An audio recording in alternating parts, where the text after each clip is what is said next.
আজকে আমি ঈশ্বরের বাক্য থেকে দেখব পুরুষ এবং নারীর সম্পর্কে ভিত্তি। আমরা মতলিখিত সুসমাচার 19 অধ্যায় 3 থেকে 8 পদ পাঠ করব। আর ফরিসীরা তাহার নিকটে আসিয়া পরীক্ষা ভাবে তাহাকে জিজ্ঞাসা করিল যে সে কারণে কি আপসদিকে পরিত্যাগ করা বিধেয়। তিনি উত্তর করিলেন, তোমরা কি পাঠ করো নাই যে সৃষ্টিকর্তা আদিতে পুরুষ ও স্ত্রী করিয়া তাহাদিগকে নির্মাণ করিয়াছিলেন, আর বলিয়াছিলেন, এই কারণ মনুষ্য পিতা ও মাতাকে ত্যাগ করিয়া আপন স্ত্রীতে আসক্ত হইবে এবং সে দুইজন একাঙ্গ হইবে। সুতরাং তাহারা আর দুই নয়, কিন্তু একাঙ্গ। অতএব ঈশ্বর যাহার যোগ করিয়া দিয়াছেন, মনুষ্য তাহার বিয়োগ না করুক। তাহারা তাহাকে কহিল, তবে মোশে কেন ত্যাগপত্র দিয়া পরিত্যাগ করিবার বিধি দিয়াছেন? তিনি তাহাদিগকে কহিলেন, তোমাদের অন্তঃকরণ কঠিন বলিয়া মোশে তোমাদিগকে আপন আপন স্ত্রীকে পরিত্যাগ করিবার অনুমতি দিয়াছিলেন, কিন্তু আদি হইতে এইরূপ হয় নাই। ইহাই খ্রিস্টের সুসমাচার। খ্রিস্ট তোমার মহিমা প্রচারিত হোক। আমরা যিশুর সময় দেখতে পাই কয়েকজন ফরিসী যিশুর কাছে এসে এই কথা বলছে, কোনো কারণে কি কোন স্বামী তার স্ত্রীকে ত্যাগ করতে পারে? যে সেই কারণে কি কোন স্বামী তার স্ত্রীকে ত্যাগপত্র দিতে পারে, ডিভোর্স দিতে পারে?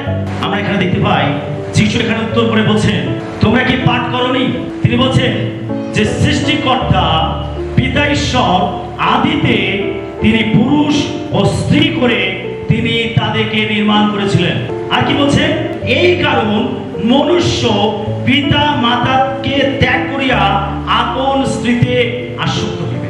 যখন ফরিসীরা তারা যিশুকে সে জিজ্ঞাসা করছে যে আমরা যে সে কারণে কি কোন স্বামী তার স্ত্রীকে ত্যাগপত্র দিতে পারে, ডিভোর্স দিতে পারে? যিশু বলছে না, পূর্বে এরকম কোনো ব্যবস্থা ছিল না। ঈশ্বর তিনি পুরুষ এবং নারীকে সৃষ্টি করেছেন এবং তাদেরকে এক করেছেন। তার ইচ্ছা নয় যে পুরুষ এবং স্ত্রীর মধ্যে কোনো ছাড়াছাড়ি হোক। যখন যিশু এই কথা বললেন তখন ফরিসীরা যিশুকে বলছে, তাহলে মোশে কেন আমাদেরকে ত্যাগপত্র দিতে বলেছেন? কেন?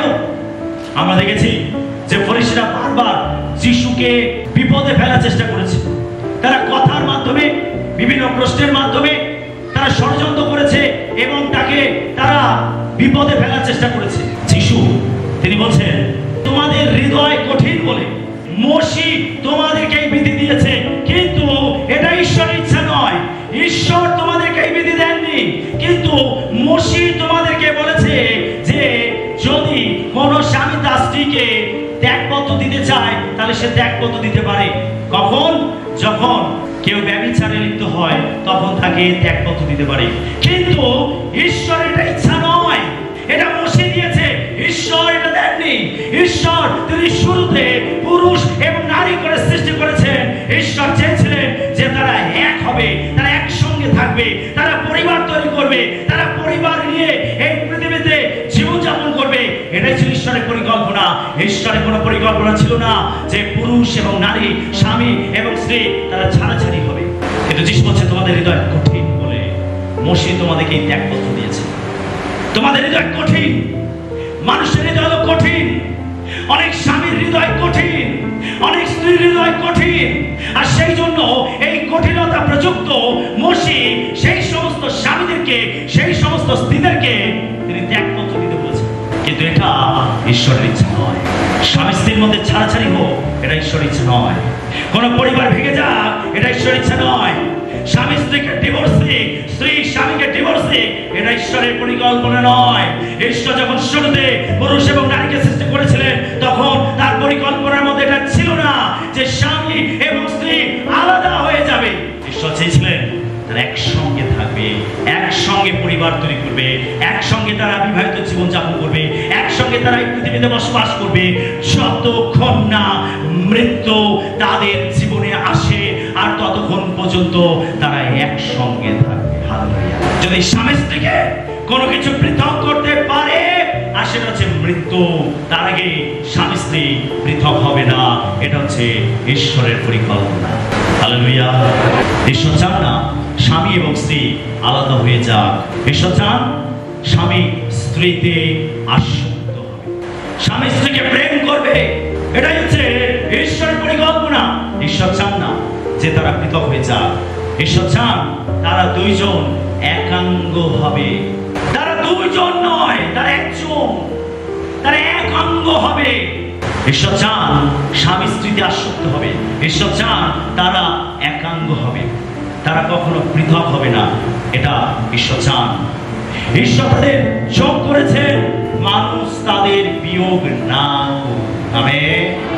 কেউ স্বামী স্ত্রীকে বিয়োগ না করুক, শয়তান তাদেরকে বিয়োগ না করুক, কোন সমস্যা তাদেরকে বিয়োগ না করুক, কোন পরিস্থিতি তাদেরকে বিয়োগ না করুক, কোন বাধা বিঘ্ন, কোন তাড়না, কোন অত্যাচার তাদেরকে বিয়োগ না করুক, কোন বিবাদ, কোন দলাদলি তাদেরকে বিয়োগ না করুক। ঈশ্বর তাদেরকে যোগ করেছেন, কেউ যেন তাদেরকে বিয়োগ করতে না পারে। আমেন। হালেলুয়া। যিশু ডিভোর্সকে অত বেশি গুরুত্ব দিচ্ছেন না। যখন ফরিসিরা এসে তারা যিশুকে জিজ্ঞাসা করলো যে তাহলে মসি কেন ডিভোর্স দিতে বলেছে, যিশু ডিভোর্সকে অত গুরুত্ব দিচ্ছেন না। যিশু বলছেন তোমাদের হৃদয় কঠিন। তারপরে ডিভোর্স বা ছাড়াছাড়ি বা বিচ্ছেদ বা স্বামী স্ত্রীর মধ্যে দূরত্ব, এই যে বিষয়টি, এই যে ব্যবধানটি, এই যে দূরত্বটি, এটা মূল সমস্যা নয়। সমস্যা অন্য কিছু আছে। ঈশ্বর আমাদের দেহকে ইউনিক ভাবে তৈরি করেছেন, খুব নিখুঁত ভাবে তৈরি করেছেন। আমাদের পুরো দেহটা প্রত্যেকটা জয়েন্টের সঙ্গে যুক্ত, মাসেলগুলো যুক্ত, তার মধ্যে নার্ভ রয়েছে, বিভিন্ন অর্গান রয়েছে। একেবারে ইউনিক ভাবে ঈশ্বর আমাদের দেহকে তিনি গঠন করেছেন। ঈশ্বরের জন্য একটু জোরে করতালি দিন। সেই জন্য গীতসংগীত 139-এ দাউদ বলছে আমরা ভয়াবহ রূপে এবং আশ্চর্য রূপে নির্মিত হয়েছে। হালেলুয়া। আমরা অলৌকিক ভাবে তৈরি হয়েছি, নিখুঁত ভাবে ঈশ্বর আমাদের দেহকে তৈরি করেছেন। কোথায় নাক রাখতে হবে, কোথায় কান রাখতে হবে, কোথায় জিভ রাখতে হবে, কোথায় হাত রাখতে হবে, ঈশ্বর একেবারে নিখুঁত ভাবে তৈরি করেছেন। যখন আপনি আয়নার সামনে নিজেকে দেখেন, আপনি অবাক হয়ে যাবেন যে ঈশ্বর কত নিখুঁত ভাবে আপনাকে সৃষ্টি করেছেন। হালেলুয়া। ঈশ্বর আমাদের বডিকে ইউনিক ভাবে তৈরি করেছেন, নিখুঁত ভাবে তৈরি করেছেন। আমাদের শরীরে নার্ভ সিস্টেম কাজ করতে থাকে। আমাদের মধ্যে ব্রেন আছে। এই ব্রেন সে আমাদের বডিতে কোথায় কি হচ্ছে সে সিগন্যাল দেয়। যখন নার্ভগুলো জানতে পারে যে বডিতে কিছু হয়েছে, তখন সে ব্রেনের মধ্যে সিগন্যাল পাঠায় যে ওই পেটেতে কিছু সমস্যা হয়েছে। আর তখনই ব্যথা, যন্ত্রণা অনুভূতি হয়। তখন আমাদের ব্রেন আমাদেরকে বলে যে তুমি এখন কোনো পদক্ষেপ নাও, তোমার ওই জায়গাতে সমস্যা হয়েছে, তুমি ওটাকে ঠিক করো, ওটাকে মেরামত করো, কিছু পদক্ষেপ নাও। ইউনিক ভাবে ঈশ্বর আমাদের বডিকে তৈরি করেছেন। যেন ডিভোর্স আসল সমস্যা নয়, সমস্যা অন্য কিছু আছে। ডিভোর্স হলো একটি চিহ্ন, ছাড়াছাড়ি, ত্যাগপত্র, দূরত্ব হলো একটি চিহ্ন। আসল সমস্যা রয়েছে তার গভীরে, তার ভেতরে, অর্থাৎ রিলেশনের মধ্যেই রয়েছে আসল সমস্যা। ডিভোর্স হলো চিহ্ন। যখন স্বামী স্ত্রীর মধ্যে ছাড়াছাড়ি হচ্ছে, দূরত্ব তৈরি হচ্ছে, ওটা আসল বিষয় নয়, আসল সমস্যা নয়। আসল সমস্যা রিলেশনের গভীরের মধ্যে রয়েছে, আসল সমস্যা ভেতরে রয়েছে। ওই যে দূরত্ব, যে ডিভোর্স, ওটা হচ্ছে তার চিহ্ন, তার সিম্পটম। আমরা সিম্পটম থেকে বিচার করবো না, আমাদেরকে গভীরে যেতে হবে। যদি আমরা আসল সমস্যাকে বুঝতে চাই, তাহলে আমাদের গভীর যেতে হবে এবং গভীর থেকে আমাদের নিরাময় করতে হবে। সেটা যখন যিশুর কাছে ফরিসিরা এসেছিল, তারা জিজ্ঞাসা করছিল যে মসি কেন আমাদেরকে ত্যাগপত্র দিতে বলেছে। যিশু বলছে যে তোমাদের হৃদয় কঠিন বলে। যিশু ডিভোর্সকে, ত্যাগপত্রকে গুরুত্ব দিচ্ছেন না। তিনি বোঝাতে চাইছেন যে সমস্যা আসলে ওইটা নয়, সমস্যা রিলেশনের মধ্যে রয়েছে, সমস্যা সম্পর্কের মধ্যে রয়েছে। আমেন। হালেলুয়া। স্বামী স্ত্রীর মধ্যে যে দূরত্ব, স্বামী স্ত্রীর মধ্যে যে ব্যবধান, সম্পর্কের মধ্যে যে বিবাদ, যে দলাদলি, যে সমস্যা, বা যে যদি সেটা জটিল হয়ে যায়, তাহলে ডিভোর্সের জায়গায় গিয়ে পৌঁছায়, ত্যাগ পত্রের জায়গাতে গিয়ে পৌঁছায়। ডিভোর্স মৃত্যুর থেকেও ভয়ঙ্কর। আজ যদি স্বামী স্ত্রী একসঙ্গে রয়েছেন, যদি পরিবারের সঙ্গে রয়েছেন, এটা ঈশ্বরের অনেক বড় আশীর্বাদ আপনার জীবনে। হালেলুয়া। তাকে জিজ্ঞাসা করুন, যার ডিভোর্স হয়েছে তাকে জিজ্ঞাসা করুন, যে একাকী তাকে জিজ্ঞাসা করুন, যার স্বামী তাকে ছেড়ে দিয়েছে, যার স্ত্রী কোন স্বামীকে ছেড়ে দিয়েছে, আপনি তাকে জিজ্ঞাসা করুন যে ডিভোর্স হওয়াটা যে কতটা ভয়ঙ্কর, বেদনাদায়ক। আপনি তাদেরকে জিজ্ঞাসা করুন। যদি আপনি একসঙ্গে আছেন, স্বামী স্ত্রী উভয় একসঙ্গে আছেন, আর এটা আপনার জীবনে আপনার পরিবারে অনেক বড় ঈশ্বরের আশীর্বাদ। Hallelujah, hallelujah. এই ডিভোর্স শব্দটির জন্য যে গ্রিক শব্দ ব্যবহার করা হয়েছে, আর সেটা হচ্ছে অ্যাপোস্টোসিয়ান, যার মানে হলো ডিফেকশন, যার মানে হচ্ছে পৃথকীকৃত। ডিফেকশন যে ইংরেজি শব্দ আমরা পাই, আসলে যে ডিফেকশন অর্থাৎ পৃথকীকৃত। অনেক সময় যারা মিলিটারি, যারা বর্ডারে থাকে, যারা সোলজার, যারা আমাদের দেশের জন্য লড়াই করে, আমাদের দেশকে বহিরাগত শত্রু থেকে বাঁচানোর জন্য যারা আমাদের দেশের হয়ে যুদ্ধ করে, লড়াই করে, অনেক সময় তাদেরকে বোঝানোর জন্য এই শব্দটি ব্যবহার করা হয়ে থাকে, ডিফেকশন, পৃথকীকৃত। আপনি অবাক হয়ে যাবেন এই পৃথকীকৃতর আসল ব্যাখ্যা কি, এই ডিফেকশন শব্দের আসল ব্যাখ্যা কি, আপনি অবাক হয়ে যাবেন। যখন কেউ মিলিটারিতে যুক্ত হয়, যখন সেই কাজের দায়িত্ব কেউ পায়, তখন মৃত্যুর জন্য তারা চুক্তি করে। যারা মিলিটারি, যারা সোলজার, তারা চুক্তি করে যে আমি মরার জন্য রাজি আছি, আমি দেশের জন্য প্রাণ দিতে প্রস্তুত আছি। তারপর তারা সেখানে চুক্তি করে, সিগনেচার করে, তারপর তারা সেই দায়িত্ব, সেই কাজ, সেই চাকরি, সেই বিশেষ কর্তব্য তারা গ্রহণ করে। অর্থাৎ তারা বর্ডারে যায় মৃত্যুর জন্য, বাঁচার জন্য নয়। যখনই যে মুহূর্তে যুদ্ধ শুরু হবে, যখনই যে মুহূর্তে শত্রু আক্রমণ করবে, সেই মুহূর্তে তাদেরকে ঝাঁপিয়ে পড়তে হবে। এর জন্য যদি তাদেরকে মৃত্যুবরণ করতে হয়, সেই মৃত্যু যদি তাদের সামনে আসে, তারা সেখান থেকে কখনো পালাতে পারবে না। তাদের বুক পেতে সেই মৃত্যুকে গ্রহণ করতে হবে। আমাদের দেশে যারা সোলজার রয়েছে, যারা আর্মি রয়েছে, তাদের জন্য একটি জোরে করে দাঁড়িয়ে, তারা মৃত্যুর জন্য সেই দায়িত্ব তারা নেয়, মৃত্যুর জন্য, বাঁচবার জন্য নয়। যদি কোনো যুদ্ধ হচ্ছে, যদি কোনো আক্রমণ হচ্ছে, সেখানে তাদের মৃত্যুর জন্য প্রস্তুত থাকতে হবে। যদি কেউ বেঁচে ফিরে যায়, তো সেটা ঈশ্বরের অনেক বড় আশীর্বাদ। কিন্তু যুদ্ধ দেখে তারা কখনো পালিয়ে আসতে পারে না, সেই দায়িত্ব থেকে তারা কখনো পালিয়ে আসতে পারে না। যদি এই ডিফেকশন শব্দটি, পৃথকীকৃত জীবন, এই পৃথকীকৃত শব্দটি যদি এই পারপাসে ইউজ করা হয়ে থাকে, যদি এটাকে বোঝানো হয়ে থাকে যে পৃথকীকৃত বলতে বোঝায়, ডিফেকশন বলতে বোঝায় যে মৃত্যুর জন্য তারা পৃথকীকৃত, তারা জীবন দেওয়ার জন্য পৃথকীকৃত, আর এই একই শব্দ, এই অ্যাপোস্টোসিয়ান যদি এই স্বামী বা স্ত্রী বা এই ডিভোর্সের জন্য ব্যবহৃত হয়ে থাকে, প্রিয় বিশ্বাসী, তার মানে প্রত্যেকটা স্বামী তার স্ত্রীর জন্য মরতে প্রস্তুত থাকবে, প্রত্যেক স্ত্রী তার স্বামীর জন্য মরতে প্রস্তুত থাকবে। হালেলুয়া। তারা বাঁচবার জন্য বিবাহ করেনি, বরং একে অন্যের জন্য মৃত্যু বরণ করার জন্য বিবাহ করেছে। সমস্যাটা কোথায়?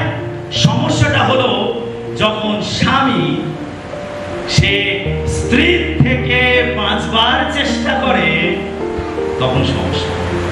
যখন স্ত্রী স্বামীর থেকে বাঁচবার চেষ্টা করে, তখন সমস্যা, তখন ওই রিলেশনের গভীরে সমস্যা তৈরি হয়।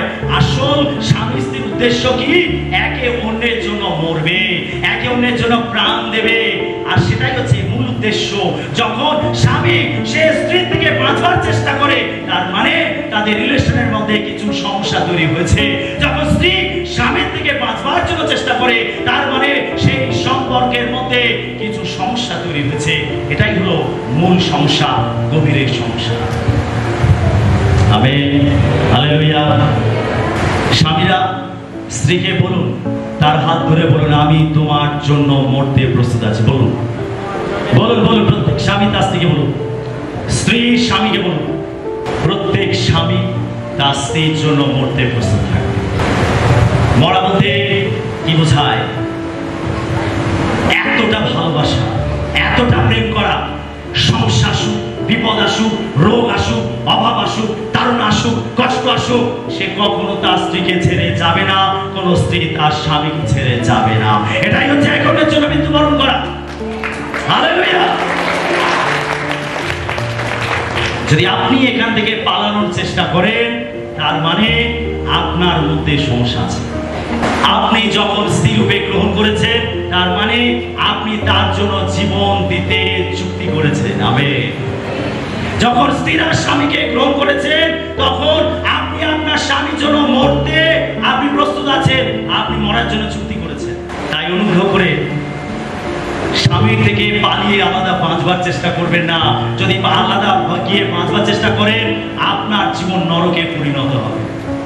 কোন স্বামী তার স্ত্রীকে ছেড়ে আলাদা গিয়ে যদি সে বাঁচবার চেষ্টা করে, তাহলে তার জীবন নরকে পরিণত হবে। আমি একটা ছোট একটা বাচ্চার একটা ভিডিও ক্লিপ দেখছিলাম, যেটা খুবই হৃদয়কে স্পর্শ করে। আমি যখন সেটা দেখছিলাম, এটা হৃদয় বেদনাদায়ক একটি ঘটনা আমি দেখছিলাম। একজন সোশ্যাল মিডিয়ায় তিনি পোস্ট করেছিলেন, সেই বাচ্চাটি মাকে ফোন করছে, মা তুমি কোথায় মা? মা ফোনটা রিসিভ করেছে, করে বলছে, বল তোর কি হয়েছে? বলছে, তুমি কোথায়? তুমি তাড়াতাড়ি চলে এসো, তোমাকে ছাড়া আমি থাকতে পারছি না মা, তুমি তাড়াতাড়ি চলে এসো। মা বলছে, আমি যাব না, তুই আমার কাছে চলে আয়। ছেলে বলছে, তুমি চলে এসো মা, আমি তুমি আর বাবা একসঙ্গে থাক। তার মানে সেই মা অন্য একটি ছেলের সঙ্গে আলাদা পালিয়ে গিয়ে সে তার সঙ্গে সংসার করছে। আর এই সন্তান সে মাকে মিস করছে। আজ এইরকম ঘটনা বহু পরিবারে আমরা দেখতে পাই, যেটা বেদনাদায়ক। স্বামী স্ত্রীর রিলেশন যখন খারাপ হয়, তখন সব থেকে বেশি সাফার করে আপনার সন্তান। এটা ঈশ্বরের পরিকল্পনা নয়। স্বামী স্ত্রী আলাদা হয়ে যাক, এটা ঈশ্বরের পরিকল্পনা নয়। ঈশ্বরের পরিকল্পনা স্বামী স্ত্রী একসঙ্গে থাকবে, একসঙ্গে তারা সন্তানকে লালন পালন করবে, একসঙ্গে তারা পরিবারকে তৈরি করবে, একসঙ্গে তারা আগিয়ে যাবে, বংশ পরম্পরায় তারা আগিয়ে যাবে। এটা ঈশ্বরের পরিকল্পনা। যখন আমি ভিডিওটি দেখছিলাম, সত্যি আমার খুব কষ্ট হচ্ছিল। ওই বাচ্চাটির কথা ভেবে আমার ভেতরটা ফাঁকা ফাঁকা মনে হচ্ছিল, যে সেই সন্তানটি কতটা কষ্টের মধ্যে আছে। স্বামী স্ত্রীর সম্পর্ক যখন তিক্ততায় পরিণত হয়, তখন সব থেকে বেশি সাফার করে তাদের সন্তানরা। এটা ঈশ্বরের পরিকল্পনা নয়। তাই স্বামী স্ত্রী তারা একে অন্যের জন্য মরতে প্রস্তুত থাকবে। হালেলুয়া। সারা বছরে স্বামীরা স্ত্রীদেরকে বলেছেন আই লাভ ইউ? হ্যাঁ বলেছেন? আমি বলেছেন? ও ওরা জোরে করতালি দে।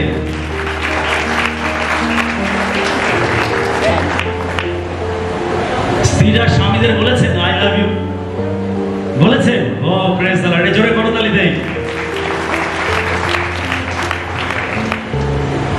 তাহলে অনেকে আছেন 365 দিনে প্রত্যেক দিনই বলা উচিত, কিন্তু একবারও বলেননি। হ্যাঁ বলেছেন? বলেননি?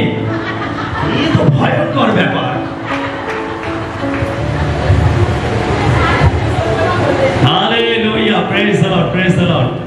চলুন স্বামী স্ত্রীরা পরস্পর হাত ধরুন আর বলুন আই লাভ ইউ। বলুন বলুন বলুন বলুন বলুন, প্রত্যেক স্বামী স্ত্রী বলুন, প্রত্যেকে প্রত্যেকে প্রত্যেকে।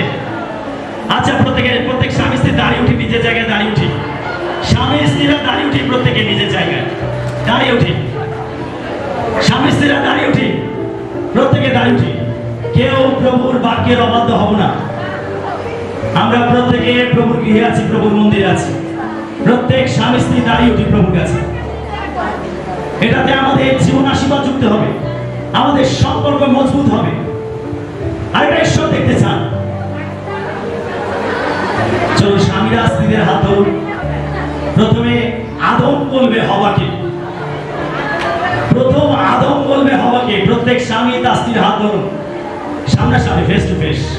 হাত ধরে সাইডে নয়, হ্যাঁ আই লাভ ইউ, আরেকবার হয় না, সামনাসামনি, ফেস টু ফেস, চোখে চোখ রেখে বলুন। বলুন বলুন বলুন, প্রত্যেক স্বামী তার স্ত্রীকে বলুন আই লাভ ইউ, বলুন বলুন বলুন বলুন। বলেছেন? ও বলেছেন। আরে ছেলে মেয়ে যারা রয়েছে, অন্যান্য যারা রয়েছে, জোরে করতালি দে। এবার স্ত্রীরা স্বামীদেরকে বলবে, স্ত্রীরা স্বামীদেরকে বলবে। চলুন স্ত্রীরা বলুন I love you, I love you sweet heart. বলুন বলুন। ছেলেরা বলুন আই লাভ ইউ হানি। বলুন বলুন।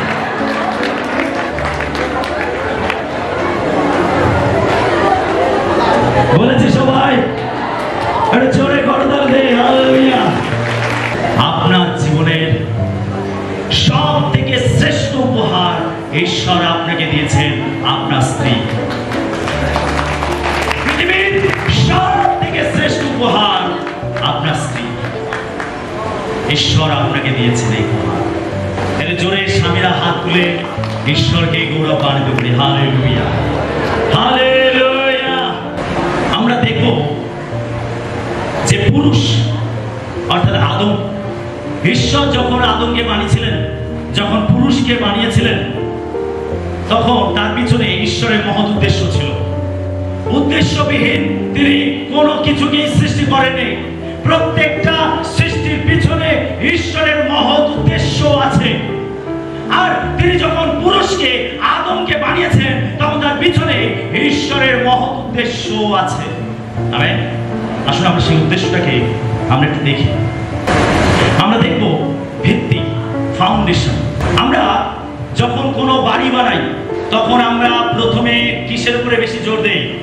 ভিত্তির উপরে, ফাউন্ডেশনের উপরে। যদি ফাউন্ডেশন মজবুত না হয়, যদি ফাউন্ডেশন, ভিত্তি যদি শক্ত না হয়, আমরা তার উপরে ভালো গৃহ, ভালো বিল্ডিং আমরা বানাতে পারবো না।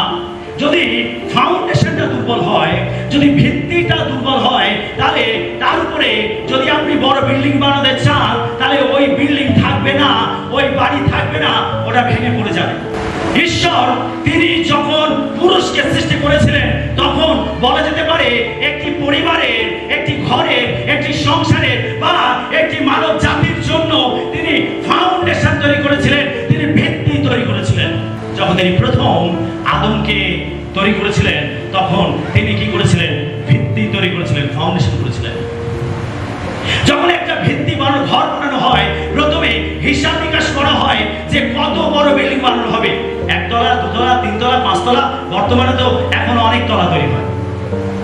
আগে সেইটাকে হিসাব নিকাশ করা হয়, কতলা বিল্ডিং হবে, তার মধ্যে কত রুম হবে, তার মধ্যে কি কি থাকবে, এই বিল্ডিং এর ওয়েট কত হতে পারে, সেই হিসাব নিকাশ করে ইঞ্জিনিয়ার তিনি কি করেন? তিনি সেই ভিতটাকে শক্ত করে, মজবুত করে তিনি তৈরি করেন, যেন ভবিষ্যতে যে ভিত্তির উপরে এই বিল্ডিংটাকে তৈরি করা হবে, যেন সেই বিল্ডিংটা অটুট হয়ে দাঁড়িয়ে থাকে।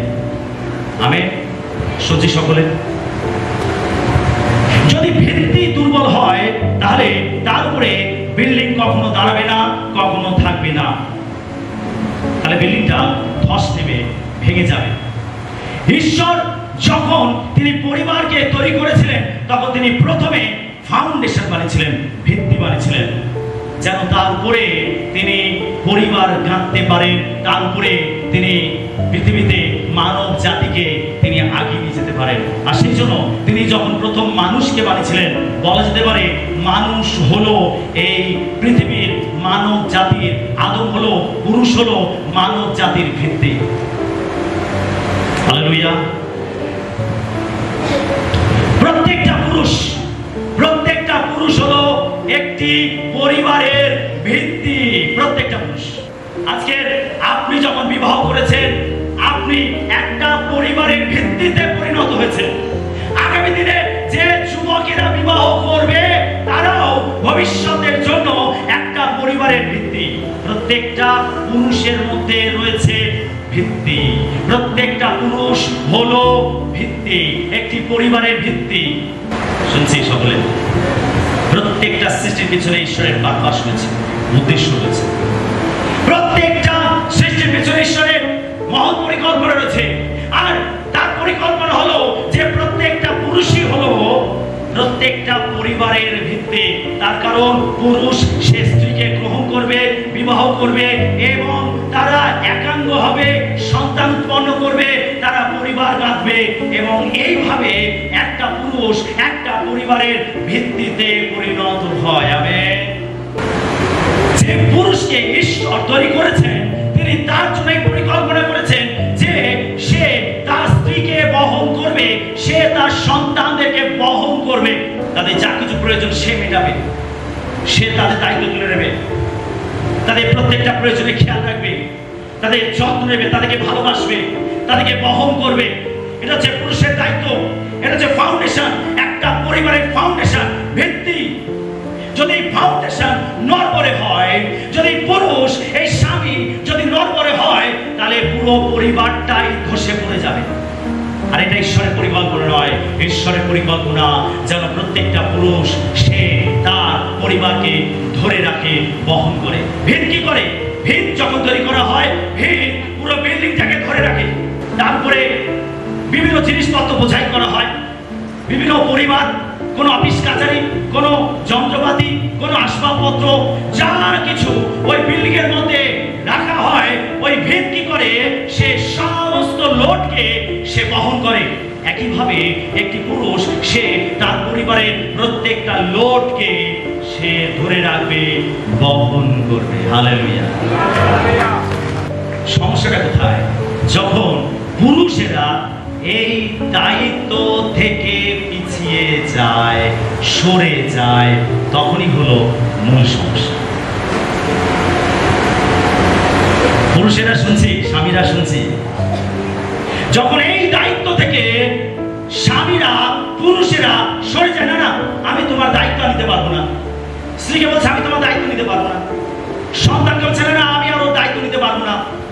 তার পড়াশোনা, তার প্রয়োজন, তার প্রত্যেকটা বিষয়ে দায়িত্ব পুরুষের উপরে, স্ত্রীর প্রত্যেকটা প্রয়োজনের দায়িত্ব পুরুষের উপরে। যখন পুরুষ বলে না আমি তোমার দায়িত্ব নিতে পারবো না, আমি তোমার দেখাশোনা করতে পারবো না, আমি তোমার খেয়াল রাখতে পারবো না, আমি তোমার যত্ন রাখতে পারবো না। আর সমস্যাটা এখানে ঈশ্বর এই জন্য পুরুষকে বানানে, ঈশ্বর বানিয়েছেন পুরুষেরা পুরো পরিবারের লোডকে বহন করে। আমেন। প্রত্যেকটা পুরুষ জেনে নিন, প্রত্যেকটা স্বামী জেনে নিন, ঈশ্বর আপনাকে এই দায়িত্ব দিয়েছেন, ঈশ্বর আপনাকে নিয়ে পরিকল্পনা করেছেন। যদি আপনি ঈশ্বরের এই পরিকল্পনা অনুযায়ী চলেন, তবে ঈশ্বরের আশীর্বাদ, ঈশ্বরের অনুগ্রহ, ঈশ্বরের শক্তি আপনার জীবনে থাকবে। আমেন।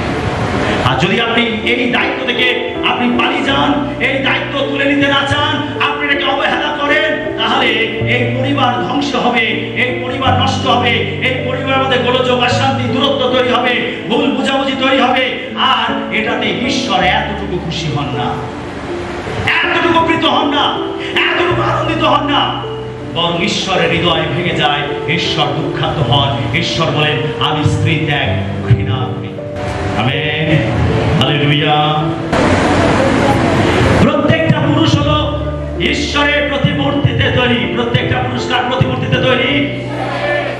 স্ত্রীরা যখন স্বামীর দিকে তাকাবেন, তখন আপনি এটা অনুমান করবেন যে আমার স্বামী ঈশ্বরের প্রতিমূর্তিতে তৈরি। আমেন। হালেলুয়া। প্রিয় বিশ্বাসী, স্বামীকে অর্থাৎ পুরুষকে যখন ঈশ্বর বানিয়েছিলেন, তখন পুরুষ তার কাজ কি ছিল?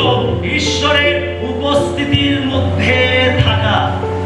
প্রত্যেকটা স্বামী শুনবেন, ঈশ্বর যখন আদমকে তৈরি করেছিলেন, তখন আদমের কাজ কি ছিল? ঈশ্বরের উপস্থিতির মধ্যে থাকা। সেই জন্য ঈশ্বর যখন এদের উদ্যান বাগানে তিনি গমনাগমন করতে আসতেন, তখন তিনি আদমের সঙ্গে গমনাগমন করতে আসতেন। আর সেই দিন যখন তিনি আদমকে দেখতে পেলেন না, তখন তিনি অবাক হলেন, আর তিনি ঈশ্বর হওয়ার নাম ধরে রেখেছিলেন? হ্যাঁ, কার নাম ধরে রেখেছিলেন? ঈশ্বর কি বলেছিলেন? আদম তুমি কোথায়? তার মানে ঈশ্বর দেখতে চেয়েছিলেন যে আদম তার উপস্থিতির মধ্যে থাকবে, আদম তার সঙ্গে গমনাগমন করবে, আর এই জন্য ঈশ্বর আদমকে তৈরি করেছেন। তার মানে প্রত্যেকটা স্বামী ঈশ্বরের উপস্থিতির মধ্যে থাকবে। স্বামীরা কোথায় থাকবে? ঈশ্বরের উপস্থিতির মধ্যে। কিন্তু দুঃখের বিষয়, আজ পুরো ক্যাম্পে দেখছে দেখুন, আজকের এই মন্দিরে দেখুন, স্বামীদের থেকে স্ত্রীদের উপস্থিতির হারটাই সব থেকে বেশি। এই জন্য আমরা অনুমান করতে পারি যে প্রত্যেকটা পরিবার, যে পুরুষেরা, যে স্বামীরা ঈশ্বরের উপস্থিতির মধ্যে আসে না, সেই পরিবারগুলোর মধ্যেই যত গন্ডগোল, গোলযোগ, বিবাদ, দলাদলি সমস্যা রয়েছে। সেই জন্য যে পরিবারে পুরুষেরা ঈশ্বরের উপস্থিতিতে আসে না, যে পরিবারে পুরুষেরা চার্চে আসে না, যে পরিবারে পুরুষেরা ঈশ্বরের সঙ্গে সহভাগিতা করে না, যে পরিবারে পুরুষেরা ঈশ্বরকে ভয় করে না, যে পরিবারে পুরুষেরা ঈশ্বরের বাক্যমতো জীবনযাপন করে না, সেই পুরুষেরা তাদের পরিবারকে সামলাতে পারে না, ব্যর্থ হয়।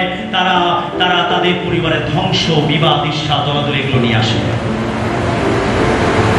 পুরুষ যখন ঈশ্বরের উপস্থিতির মধ্যে আসবে, পুরুষ যখন প্রার্থনায় সময় কাটাবে, পুরুষ যখন ঈশ্বরের বাক্য ধ্যান করবে, পুরুষ যখন ঈশ্বরের আরাধনা করবে, পুরুষ যখন ঈশ্বরের উপস্থিতির মধ্যে সময় কাটাবে, তার মানে সে ঈশ্বরের শক্তিকে লাভ করবে, ঈশ্বরের অনুগ্রহকে লাভ করবে, ঈশ্বরের বুদ্ধিকে লাভ করবে, ঈশ্বরের জ্ঞানকে লাভ করবে, ঈশ্বরের বাক্যকে লাভ করবে, ঈশ্বরের পরামর্শকে লাভ করবে, যেগুলোর দ্বারা সে তার পরিবারকে, তার প্রত্যেক জীবনকে, তার জীবিকা, তার ব্যবসা বাণিজ্য, তার আর্থিক জীবন, তার স্ত্রীর জীবন, তার সন্তানের জীবন, সবকিছুকে সে সঠিকভাবে গাইড করতে পারবে। হালেলুয়া। যদি পুরুষেরা তা না করে, সে ফেলিওর হবে। তার পারিবারিক জীবনে সে ফেলিওর হবে, সে তার বিবাহিত জীবনে ফেলিওর হবে। কেননা সে তখন ঈশ্বরের জ্ঞান দ্বারা চলবে না, ঈশ্বরের বাক্য দ্বারা চলবে না, ঈশ্বরের আত্মা দ্বারা চলবে না, ঈশ্বরের শক্তি দ্বারা চলবে না। সে তখন চলবে নিজের বুদ্ধিতে, নিজের জ্ঞানেতে, নিজের মাংসেতে।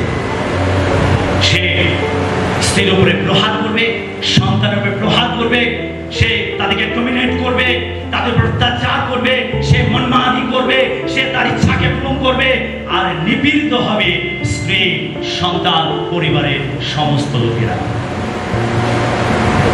কারণ তার জীবনে সেটা বুঝতে পারেনি যে ঈশ্বর তাকে একটি বিশেষ দায়িত্ব দিয়েছে, তার পরিবারকে বহন করার দায়িত্ব। একজন পুরুষ, একজন স্বামী, তার দায়িত্ব তার স্ত্রীর দেখাশোনা করা, তার ভরণ পোষণের ভার নেওয়া, তার প্রয়োজন মেটানো এবং সন্তানদের লালন পালন করা, তাদের গড়ে তোলা। এটা হচ্ছে প্রত্যেকটা পুরুষের কর্তব্য। পুরুষের জন্য আজ্ঞা আমরা আদি পুস্তক 2:15 একটু পাঠ করি। পরে সদাপ্রভু ঈশ্বর আদমকে লইয়া এতনস্থ উদ্যানে কৃষিকর্ম ও রক্ষার্থে তথায় রাখিলেন। আর তারপরে পড়ি। আর সদাপ্রভু ঈশ্বর আদমকে এই আজ্ঞা দিলেন, তুমি এই উদ্যানের সমস্ত বৃক্ষের ফল স্বচ্ছন্দে ভোজন করিও, কিন্তু সদসৎ জ্ঞানদায়ক যে বৃক্ষ তাহার ফল ভোজন করিও না, কেননা যেদিন তাহার ফল খাইবে সেই দিন মরিবেই মরিবে। আমরা প্রথম দেখতে পাই ঈশ্বর আদমকে, মানুষকে সৃষ্টি করে তিনি আজ্ঞা দিচ্ছেন। আজ্ঞা, আদেশ। কি আদেশ? তিনি বলছেন যে তুমি কৃষি কর্ম করবে ও রক্ষা করবে। দুটো বিষয়, কৃষি কর্ম করবে আর কি করবে? এটা জোরে বলি, কৃষি কর্ম করবে আর রক্ষা করবে। তার মানে আদম অর্থাৎ পুরুষ বা স্বামীরা তারা কি করবে? কৃষি কর্ম করবে। এখানে কৃষি কর্ম বলতে বোঝায় আপনাকে অর্থ উপার্জন করতে হবে। ঈশ্বর চেয়েছিলেন সে সমস্ত পৃথিবীকে সাজাবে, কৃষি কর্ম করবে, সে সাজাবে, সুন্দর করে তৈরি করবে। এখন যদি একজন পুরুষ, একজন স্বামী, সে তার সংসারকে গুছাতে চায়, সে তার পরিবারকে গুছাতে চায়, তাহলে তাকে কৃষি কর্ম করতে হবে, অর্থাৎ তাকে কাজ করতে হবে। কাজ, পুরুষকে কি করতে হবে? কাজ করতে হবে, উপার্জন করতে হবে। ঈশ্বর তিনি চান প্রত্যেকটা পুরুষ কাজ করবে, কাজ, সে অর্থ উপার্জন করবে, তার পরিবারের প্রয়োজনকে সে মেটাবে। এখন যদি পুরুষেরা কাজকর্ম করে, জীবিকা না করে, তাহলে সেই পরিবারে কি নেমে আসবে? হ্যাঁ, অভাব নেমে আসবে। এদিকে কি নেমে আসবে? অশান্তি। রাইট, পয়েন্ট আছে। যেখানে অভাব থাকবে সেখানে তো অশান্তি। স্ত্রী বলবে চাল ফুরিয়ে গেছে, ডাল ফুরিয়ে গেছে, সবজি ফুরিয়ে গেছে, তেল ফুরিয়ে গেছে, আরে খাবো কি? সাহেব বলে, আরে আমি তোমাদের প্রয়োজন মেটাতে মেটাতে ক্লান্ত হয়ে যাচ্ছি, আমি আর তোমাদের দায়িত্ব নিতে পারবো না। আর এখানেই হচ্ছে সব থেকে বড় সমস্যা। যদি স্বামীরা কাজ না করে তাহলে পরিবারের মধ্যে অভাব এবং অশান্তি নেমে আসবে। ঈশ্বর সেজন্য আদমকে বলেছে তুমি কাজ করবে, তুমি কৃষিকর্ম করবে, তুমি কাজ করবে। আমরা দেখতে পাই তারা পাপে পতিত হওয়ার আগে ঈশ্বর আদমকে এই আজ্ঞা দিয়েছিলেন। যখন তারা পাপে পতিত হয়েছিল আর তারপরে এটা আরো কঠিন জায়গায় পৌঁছে গেছিল, তখন ভূমি অভিশপ্ত হয়েছিল, তখন মাথার ঘাম পায়ে ফেলতে হয়েছিল, তাকে অনেক স্ট্রাগল করতে হয়েছিল। আর যেটা আজও পর্যন্ত মানুষ করে চলেছে। Amen, hallelujah. সেই জন্য প্রত্যেকটা পুরুষকে ঈশ্বর এই আদেশ দেন তারা যেন কাজ করে। তার মানে কাজ মানে এই নয় যে আপনি ঈশ্বরবিহীন জীবনযাপন করবেন। আপনি যাই কিছু করুন না, আগে প্রত্যেকটা পুরুষকে ঈশ্বরের সামনে আসতে হবে, ঈশ্বরের উপস্থিতির মধ্যে আসতে হবে, ঈশ্বরের সঙ্গে গমনাগমন করতে হবে, তাকে প্রার্থনা করতে হবে, কাজ করতে হবে, তাকে ঈশ্বরের উপস্থিতির মধ্যে সময় কাটাতে হবে, কাজ করতে হবে। যদি প্রত্যেকটা পুরুষ, প্রত্যেকটা স্বামী আগে প্রথমে ঈশ্বরের সম্মুখে, ঈশ্বরের উপস্থিতির মধ্যে সময় কাটায় আর সে তার কাজে যায়, ঈশ্বর তার কাজকে আশীর্বাদ যুক্ত করে। হালেলুয়া। এটা হচ্ছে রহস্য, বাইবেলের রহস্য, ঈশ্বরের সৃষ্টির রহস্য। যদি প্রত্যেকটা পুরুষ তার দায়িত্বকে বুঝতে পারে, ঈশ্বরের পরিকল্পনাকে বুঝতে পারে, প্রত্যেকটা পরিবারের মধ্যে স্বর্গের শান্তি নেমে আসবে। প্রত্যেকটা স্বামী, প্রত্যেকটা পুরুষ সে তার পরিবারকে ধরে রাখবে, বহন করবে। সে কখনোই কথা বলতে পারে না আমি আর পারছি না তোমাদের বহন করতে, আমি আর তোমাদের দায়িত্ব নিতে পারবো না। এই কথা কোনো পুরুষ, কোনো স্বামী কখনো বলতে পারে না। কারণ ঈশ্বর তাকে তৈরি করেছেন যেন সে তার পরিবারের দায়িত্ব নেয়, সে কাজ করে। যাদের বিয়ে হয়নি, যাদের বিয়ে হয়নি, যুবক যারা রয়েছে, যারা বিবাহ নিয়ে পরিকল্পনা করছে, আগে ভালো করে কাজ করুন। যদি ভালো কাজ করে আপনি ভালো অর্থ সঞ্চয় করেন, বৃদ্ধি আপনার হবে। যদি আপনি ঠিকভাবে কাজ করেন, ঈশ্বরের উপস্থিতির মধ্যে আসেন, সময় কাটান, কাজ করেন, ঈশ্বর আপনাকে বৃদ্ধি দেবেন, উন্নতি দেবেন। আর যখন আপনার বৃদ্ধি উন্নতি হবে, তখন হওয়াকে খুঁজতে হবে না, হওয়া সুরসুর করে আপনার কাছে আসে। সেজন্য প্রত্যেকটা পুরুষ তাকে কাজ করতে হবে। আর কি? তাকে রক্ষা করতে হবে। পুরুষ সে রক্ষা করবে কাকে? তার স্ত্রীকে রক্ষা করবে, তার সন্তানকে রক্ষা করবে, তার পরিবারকে রক্ষা করবে। সে তাদেরকে প্রোটেকশন দেবে, প্রোটেকশন দেবে। প্রত্যেক পুরুষ তার পরিবারকে প্রোটেকশন দেবে, তার স্ত্রীকে প্রোটেকশন দেবে, তার সন্তানকে প্রোটেকশন দেবে। বিপদ আপদ অমঙ্গল থেকে তাদেরকে প্রোটেকশন দেবে, সুরক্ষা দেবে। ঢালের মতো একজন পুরুষ সে তার পরিবারকে প্রোটেকশন দেবে। আর এই জন্য ঈশ্বর তিনি আদমকে আদেশ করেছেন, আজ্ঞা করেছেন, তুমি কৃষিকর্ম করবে আর রক্ষা করবে, রক্ষা করবে, রক্ষা করবে। কিন্তু দুঃখের বিষয়, আদম রক্ষা করতে ব্যর্থ হয়েছিল। যখন শয়তান সে সাপের বেশ ধারণ করে হাওয়ার কাছে এসেছিল, তখন আদমের উচিত ছিল তার স্ত্রীকে শয়তান থেকে, থার্ড পার্সন থেকে প্রোটেকশন দেওয়া, সুরক্ষা দেওয়া। আর আদম এখানে ব্যর্থ হয়েছিল, আর তাই শয়তান সুযোগ পেয়েছিল এবং তার পরিবারকে ধ্বংস করেছিল। কিন্তু স্বামী হিসাবে প্রত্যেককে প্রোটেকশন দিতে হবে, থার্ড পার্সন যেন সুযোগ না পায়,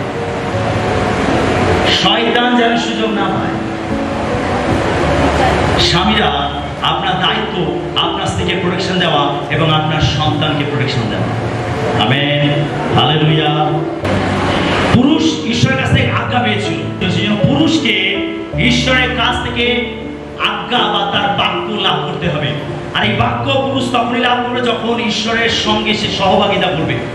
কিভাবে সে তার পরিবারকে চালাবে, কিভাবে সে প্রত্যেকের প্রয়োজন মেটাবে, কিভাবে তার সংসারকে আগে নিয়ে যাবে, কিভাবে তার পরিবারকে মেনটেন করবে, কিভাবে সে তার জীবিকা করবে, কাজকর্ম করবে, ব্যবসা বাণিজ্য করবে, প্রত্যেকটা পরামর্শের জন্য ঈশ্বরের কাছে তাকে আসতে হবে।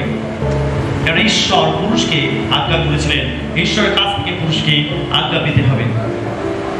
ঈশ্বর পছন্দ করেন একজন আরাধনাকারীকে। ঈশ্বর চান প্রত্যেকটা পুরুষ কি হবে? আরাধনাকারী হবে। ঠিক যেভাবে আব্রাহাম ঈশ্বরের একজন আরাধনাকারী ছিলেন।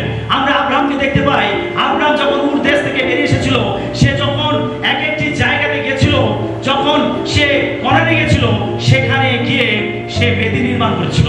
যখন সে বৈথানে গেছিল, সেখানে গিয়ে সে বেদি নির্মাণ করেছিল।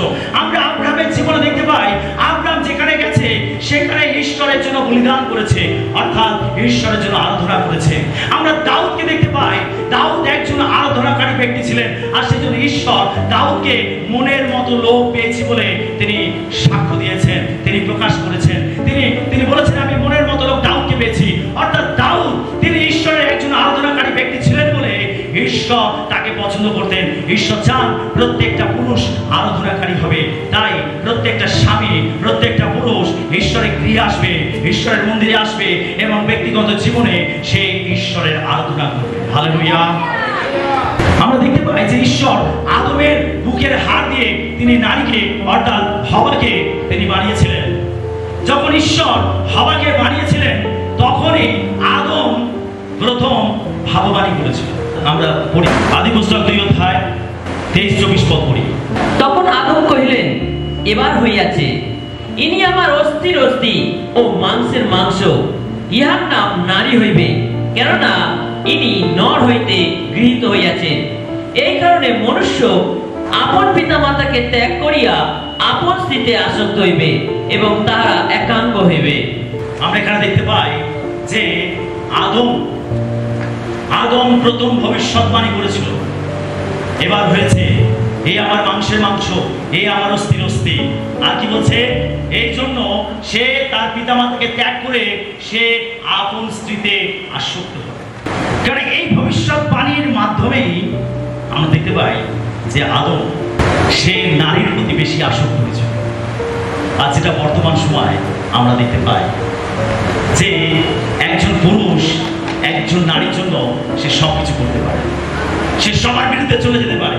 একজন পুরুষ একজন নারীর জন্য সে সবকিছু করতে পারে। Amen, hallelujah. এটা আদম নিজে ভবিষ্যৎবাণী করেছিল। আমি একটু নারী সম্বন্ধে বলতে চাই।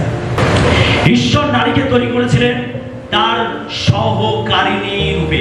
সহকারিণী মানে তার স্বামীকে তার কাজে সাকসেসফুল হতে সাহায্য করবে। সহকারিণী বলতে ঠিক এরকম বিষয় বোঝায়, ধরুন একজন রাজমিস্ত্রি যারা বিল্ডিং নির্মাণ করে, ঘর গাঁথে, ইট পাথর দিয়ে সিমেন্ট বালি দিয়ে তারা ঘর গাঁথে।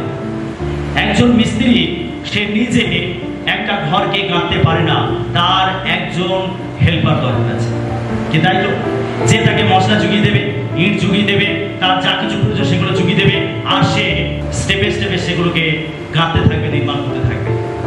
ঠিক একইভাবে ঈশ্বর একজন স্ত্রীকে তৈরি করেছেন সহকারিণী রূপে, যেন সে তার স্বামীকে সাহায্য করে, তার প্রত্যেকটা কাজে যেন সাহায্য করে। একজন স্বামী তখনই সাকসেসফুল হবে যখন তার স্ত্রী তার স্বামীকে সাহায্য করবে, সহযোগিতা করবে। স্ত্রীরা প্রত্যেকে শুনুন, আপনি হলেন আপনার স্বামীর সহকারী, তাকে সাহায্য করবে, সহযোগিতা করবে। নারীরা হবে সাহায্যকারী, ধ্বংসকারী নয়। নারী হলো কি? প্রস্তুতকারী, মানে কিছু তৈরি করার ক্ষমতা নারীর মধ্যে আছে, স্বামীর মধ্যে প্রস্তুত করার ক্ষমতা আছে, সে হলো প্রস্তুতকারী। যদি স্ত্রীকে বীজ বা বীর্য বা শুক্রাণু দেওয়া হয়, সে একটা সন্তান তৈরি করে দেবে। আমেন। এটা হলো তার মধ্যে ঈশ্বরের দেওয়া বিশেষ শক্তি, বিশেষ ক্ষমতা। যদি স্ত্রীদেরকে আপনি মশলাপাতি বাজারে এনে দেন, সে আপনাকে রান্না করে দেবে, তার মধ্যে প্রস্তুত করার ক্ষমতা রয়েছে, সে প্রস্তুত করতে পারে। যদি আপনি তাকে একটা ঘর দেন, সে ঘরটাকে সুন্দরভাবে সাজিয়ে গুজিয়ে বসবাসের যোগ্য করে তুলবে, এই ক্ষমতা, এই এবিলিটি একজন স্ত্রীর মধ্যে, একজন নারীর মধ্যে রয়েছে। এটা নারীদের জন্য পুরুষেরা করতালি দেয়। একজন স্ত্রী হলো প্রস্তুতকারী, সে হলো সহকারিণী। সে স্বামীর পাশে থাকবে, তাকে হেল্প করবে, তাকে সাহায্য করবে, তাকে তুলে ধরবে, তাকে প্রতিষ্ঠিত হতে সাহায্য করবে, সাকসেসফুল হতে সাহায্য করবে। তাকে টেনে নিচে নামাবে না, বরং তাকে টেনে অপরের দিকে তুলবে, তাকে উপরে উঠতে একজন স্ত্রী স্বামীকে সাহায্য করবে। এবং স্ত্রী হলো প্রস্তুতকারী, তার মধ্যে প্রস্তুত করার ক্ষমতা রয়েছে। যদি স্ত্রীকে, নারীকে শুক্রাণু দেওয়া যায়, বীজ দেওয়া যায়, তাহলে সে একটি সন্তান তৈরি করে দেবে। যদি তাকে বাজার ঘাট করে দেন, সে আপনাকে রান্না করে দেবে। যদি আপনি তাকে ঘর দেন, সে সেটাকে এত সুন্দরভাবে সাজিয়ে গুছিয়ে দেবে যে সেটা সে বসবাসের যোগ্য করে তুলবে। আমেন। যদি স্ত্রীদেরকে, নারীদেরকে আপনি একটি শব্দ দেন, সে একটা বাক্য বানিয়ে দেবে। যদি আপনি একটি বাক্য দেন, সে একটা প্যারাগ্রাফ বানিয়ে দেবে। যদি একটা প্যারাগ্রাফ দেন, সে একটা বই বানিয়ে আপনাকে দেবে। তার মধ্যে প্রস্তুত করার ক্ষমতা আছে। ভালো করে শুনুন, যদি তার মধ্যে কোনো হতাশা দেন, কোনো নিন্দা বাক্য দেন, কোনো নেগেটিভ বিষয় দেন, সে কি প্রস্তুত করে আপনাকে দেবে একবার চিন্তা করুন। স্ত্রীদের মধ্যে ক্ষমতা আছে, সেই জন্য দেখবেন তারা সবসময় প্রস্তুত করতেই ব্যস্ত, তারা প্রস্তুত করতেই ব্যস্ত। যদি 4-5 এক জায়গায় হয়েছে, ওখানে প্রস্তুত হচ্ছে, কিছু না কিছু প্রস্তুত হচ্ছে। ঈশ্বর তাদেরকে প্রস্তুত করার ক্ষমতা দিয়েছেন। সেই জন্য এটা এমন একটা মেশিন, এমন একটা ইঞ্জিন ঈশ্বর তৈরি করেছেন যে সব সময় সক্রিয়। যদি কিছু পেয়েছে, ও ওটাকে প্রস্তুত করতে আরম্ভ করে দেবে। সেই জন্য আপনার স্ত্রীকে নেগেটিভ কথা দেবেন না, তাহলে সে এমন কিছু প্রস্তুত করে দেবে, আপনার জীবনটাই নরকে পরিণত হবে। আপনার স্ত্রীকে আপনি পজিটিভ বিষয় দিন, ভালো বিষয় দিন, আপনি আশীর্বাদজনক বিষয় দিন, যেন সে সেটাকে প্রস্তুত করে, বৃদ্ধি করে, বহু গুণে আপনাকে উপহার দিতে পারে। হালেলুয়া।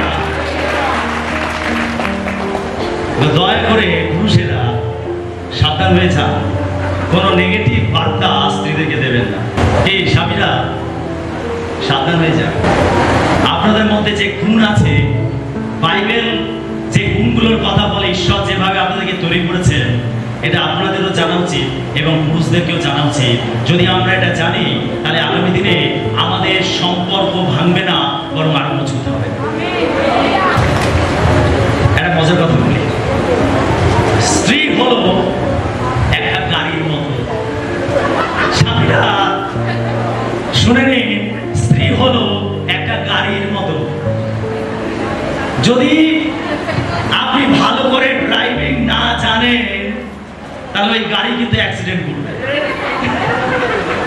আপনাকে ভালো করে ড্রাইভিং শিখতে হবে।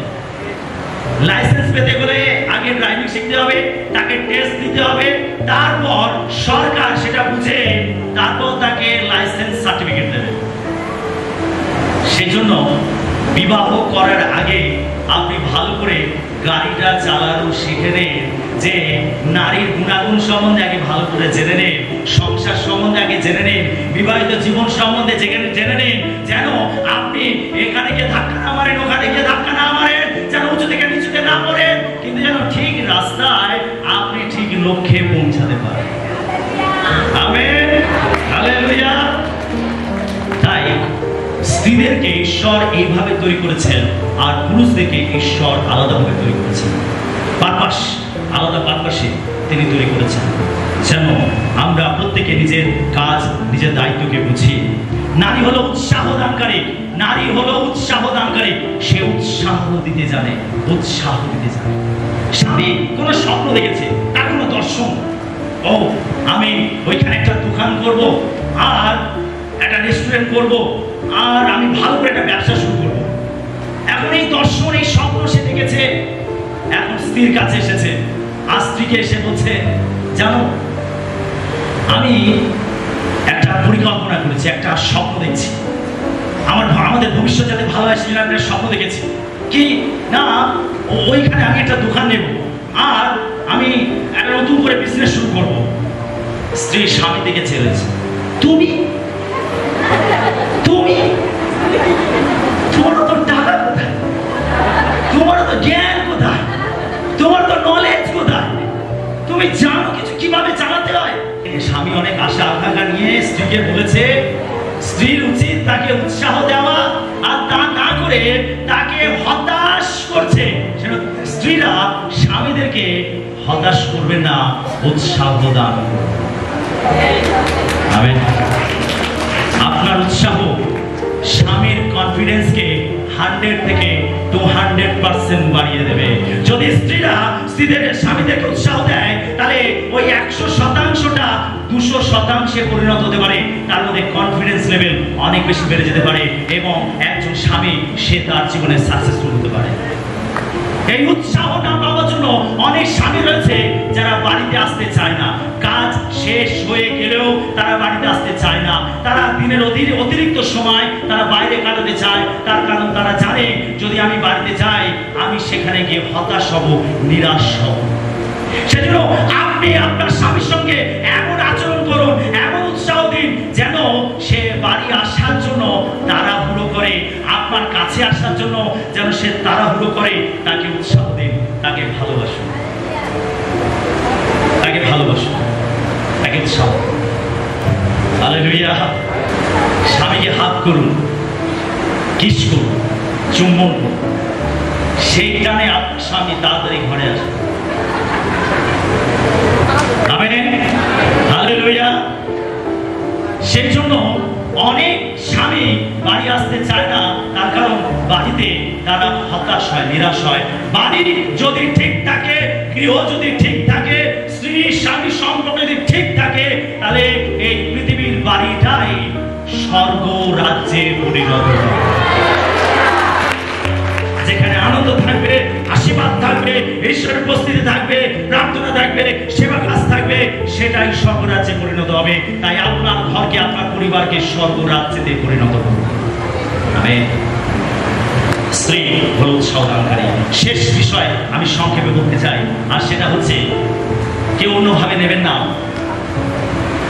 অতি স্বাভাবিক বিষয়। ঈশ্বর আমাদেরকে সেভাবে তৈরি করেছেন, আর সেটা হচ্ছে যৌনতা। যৌনতা খুবই গুরুত্বপূর্ণ একটি বিষয়। যৌনতা ঈশ্বর পুরুষদেরকে তৈরি করেছেন। শুনুন, ঈশ্বর পুরুষদেরকে তৈরি করেছেন একটা বিশেষ ক্ষমতা দিয়ে। তাদের মধ্যে যৌন ক্ষমতা দিয়ে ঈশ্বর পুরুষকে তৈরি করেছেন। কেন? কেন? তার কারণ পুরুষের মধ্যে কি আছে? বীজ। কি আছে? বীজ। বীজ আছে তার মধ্যে। ঈশ্বর পুরুষকে তৈরি করেছেন বীজ দিয়ে। তার মধ্যে বীজ দিয়েছেন, অর্থাৎ বংশ উৎপন্ন করার ক্ষমতা পুরুষকে দিয়েছেন। সেজন্য তার একটি চাহিদা, তার একটি শারীরিক নিড আসলে হচ্ছে যৌনতা। সেজন্য এই যৌনতা সূচি এবং বিমল হওয়ার জন্য বাইবেল আমাদেরকে শিক্ষা দেয়, যেন স্বামী স্ত্রীর মধ্যে এই যৌনতা বা সেক্স যেন সীমাবদ্ধ থাকে, এটা যেন অসুচি না হয়। এটা একটা ক্ষমতা, পুরুষদের মধ্যে এটা একটা ক্ষমতা। নারীদের মধ্যে অত বেশি সেক্স করার প্রবণতা থাকে না, যদিও তারা এটাকে উপভোগ করে, কিন্তু অতটা বেশি চাহিদা তাদের থাকে না যতটা পুরুষের মধ্যে রয়েছে। একবার এক স্ত্রী, একটা দম্পতির কথা আমি বলি। স্বামী তার স্ত্রীকে এত বিরক্ত করে, সেই স্ত্রী এত বিব্রত হয়ে গেছে, বিশ্বাসী, সে গিয়ে তার পাস্টারকে গিয়ে বলছে যে পাস্টার মশাই, আমার স্বামীর জন্য আপনি প্রার্থনা করুন, কারণ আমার স্বামীকে দেখে মনে হচ্ছে না যে সে আমার সঙ্গে ঠিক ঠিক আচরণ করছে, মনে হচ্ছে তাকে শয়তান ধরেছে। সেই রাত্রিবেলা, সকালবেলা, দিনের বেলা আমার সঙ্গে এমন করে যে আমি অতিষ্ঠ হয়ে যাচ্ছি, এটা স্বাভাবিক নয়। আরে আপনি আমার জন্য, আমার স্বামীর জন্য প্রার্থনা করুন, কেন আমি আর সহ্য করতে পারছি না। এখন যে পাস্টারকে বলেছে, পাস্টার তাকে জানতে চাইছে কি হয়েছে।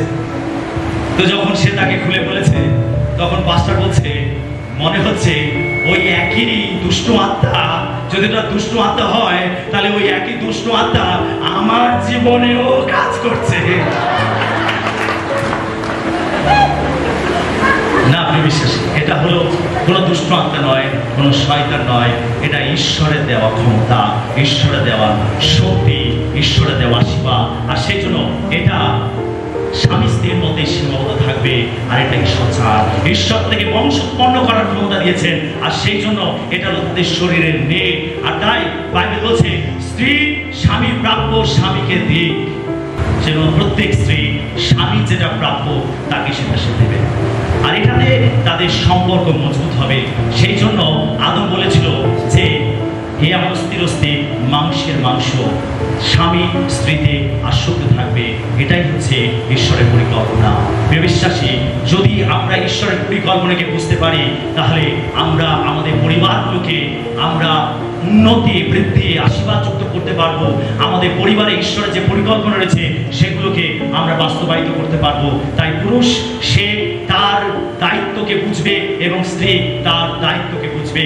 আর এইভাবে পরস্পরের দায়িত্বকে পালন করার মাধ্যমে আমরা আমাদের পরিবারগুলোকে ঈশ্বরীয় পরিবার করে গড়ে তুলতে পারবো এবং আমরা আমাদের পরিবার থেকে ঈশ্বরের মহিমাকে প্রকাশ করতে পারবো। হালেলুয়া। ঈশ্বর তার বাক্যে আমাদের সবাইকে আশীর্বাদ করুন।